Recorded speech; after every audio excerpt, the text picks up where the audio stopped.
نحمده ونصلي على رسوله الكريم وقال النبي صلى الله عليه وسلم إن لكل نبي رفيقا في الجنة وأنتم رفيقي في الجنة صدق الله العظيم۔ میرے عزیز نوجوان ساتھیوں، ساحہ ستہ کی مشہور و معروف کتابوں میں سے ایک کتاب سنن نسائی، اور اس عظیم کتاب کے حدیث نمبر 2369 میں جناب نبی کریم صلی اللہ علیہ وسلم کا ایک ارشاد گرامی نقل کیا گیا ہے۔ آپ صلی اللہ علیہ وسلم نے ارشاد فرمایا کہ اللہ تبارک و تعالی ہر نبی یا خلیفہ کے ساتھ دو قسم کے رفقا رکھتے ہیں۔ ایک وہ رفیق جو اپنے نبی یا خلیفہ کو اچھے احکام کا حکم دیتا ہے اور برائیوں سے انہیں روکتا ہے، اور دوسرے وہ برے رفقا جو اسے برائیوں کا حکم دیتے ہیں اور آگے رعایا میں ان برائیوں کو پھیلانے کا بھی اس میں حصے دار ہوتے ہیں۔ لہٰذا دنیا میں جس کو اچھے رفقا مل گئے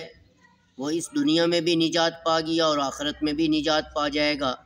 اور جس کو اس دنیا میں اگر اگر کوئی رفیق مل گیا، ساتھی مل گیا، دوست مل گیا،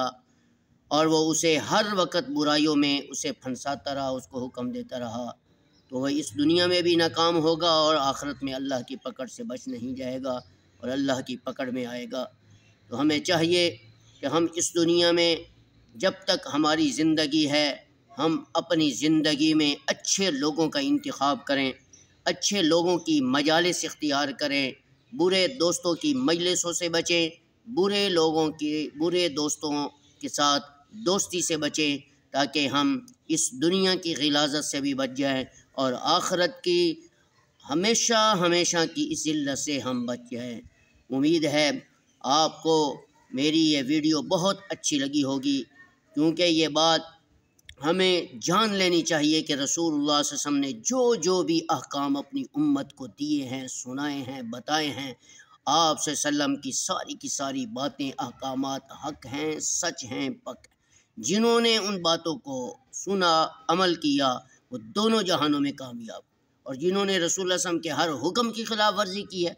اپنی مرضی کے ساتھ زندگی گزاری ہے، وہ دونوں جہانوں میں ناکام ہوئے۔ ماننے والوں کی مثالیں بھی آپ کے سامنے ہیں، نہ ماننے والوں کی مثالیں بھی آپ کے سامنے ہیں۔ اب اللہ نے ہمیں عقل دی ہے، ہم نے اس عقل کو سامنے رکھتے ہوئے یہ چیز رکھنی ہے کہ ہم آیا اپنی زندگی میں اچھے دوستوں کا انتخاب کرنا ہے یا برے دوستوں کا انتخاب کرنا ہے۔ السلام علیکم ورحمۃ اللہ وبرکاتہ۔